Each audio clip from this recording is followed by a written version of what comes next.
किस किस को आम खाना पसंद है। इस वक्त गर्मियाँ भी बहुत हैं और आम का ही सीज़न चल रहा है।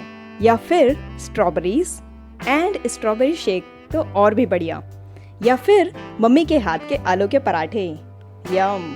ये सब तो हम बहुत एंजॉय करते हैं। पर क्या कभी ऐसा भी हुआ है कि आपको अपने फेवरेट फूड आइटम या फिर हम कहें मैंगोज को फेंकना पड़ा हो? ऐसा क्यों किया होगा? So, hello children, today we are reading our new chapter from EVS NCERT book Mangoes Round the Year. So, in this chapter, we will get to know that foods get spoiled quickly and some foods can be preserved for a longer time by using some effective methods. यानी कि जब खाना खराब हो जाता है तो उसको बचाने के लिए हम क्या-क्या टेक्निक्स यूज़ करते आए हैं या यूज़ कर सकते हैं, उस बारे में हम इस चैप्टर में जानेंगे। So children, let's talk about कि कौन सी फूड आइटम्स जल्दी खराब हो जाती हैं। Firstly, items like fruits, vegetables gets spoiled very quickly. जैसे कि bananas. आप देखेंगे कि केले आप आज की डेट में खरीद कर लाएं तो कल परसों तक उनमें ब्राउन स्पॉट्स हो जाएंगे। उसके अलावा टमेटो, ओक्राज एंड पीज, बीन्स, इस तरह की सब्जियां जल्दी खराब हो जाती हैं।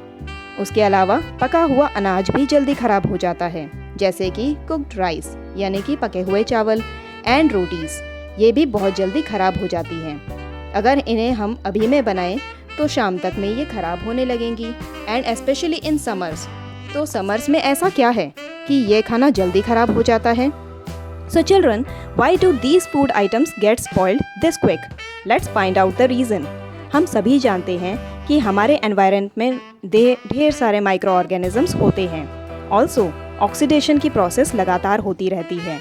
सो ऑक्सीडेशन जो है वो एक प्रोसेस है जिसमें कि खाना जल्दी खराब हो जाता है। जो भी ऑर्गेनिक फूड होता है वो जल्दी खराब होने लगता है because of the bacterias and high temperature. और आप जानते ही हैं कि गर्मियों में बैक्टीरियाज और ज़्यादा एक्टिवेटेड हो जाते हैं। So when we cook pulao, though it looks tasty, but after 10 to 15 hours without keeping it in fridge, we'll get spoiled, foul-smelling pulao.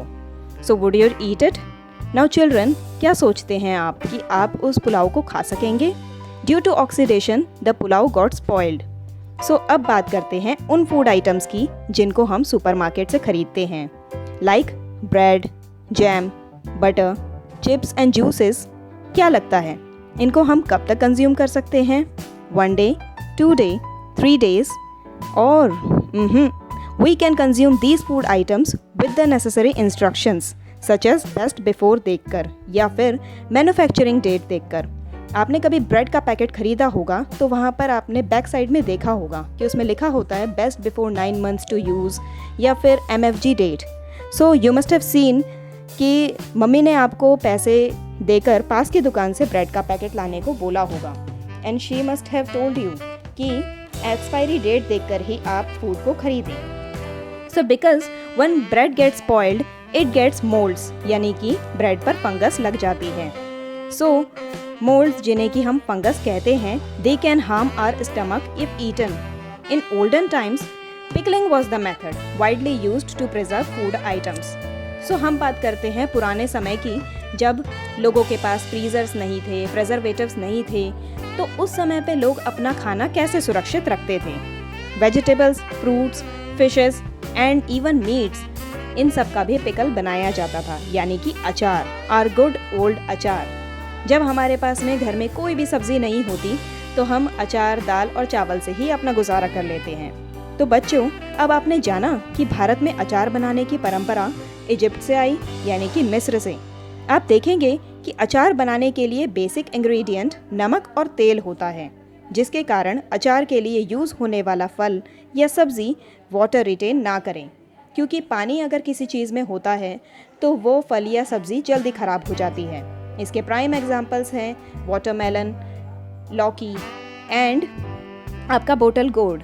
साथ ही salt, vinegar and oil natural preservative का काम करते हैं।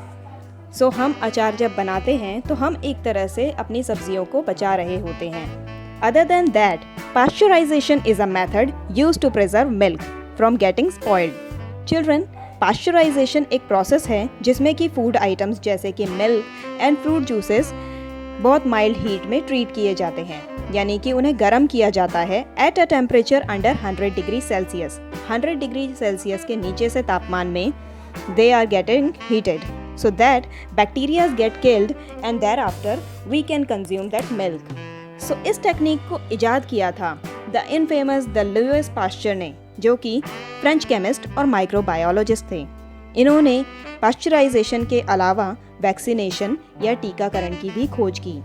अब जब हम बीमार पड़ते हैं या हमें कभी बुखार होता है तो हमें वैक्सीन जब लगाता है डॉक्टर, तो अब आपको पता रहेगा कि इसकी इजाद लुईस पास्चर ने की थी। वैसे थैंक्स टू हिम कि हम काफ़ी बीमारियों से बचा सकें खुद को। So today we got to know कि there are several techniques to preserve our favorite food items.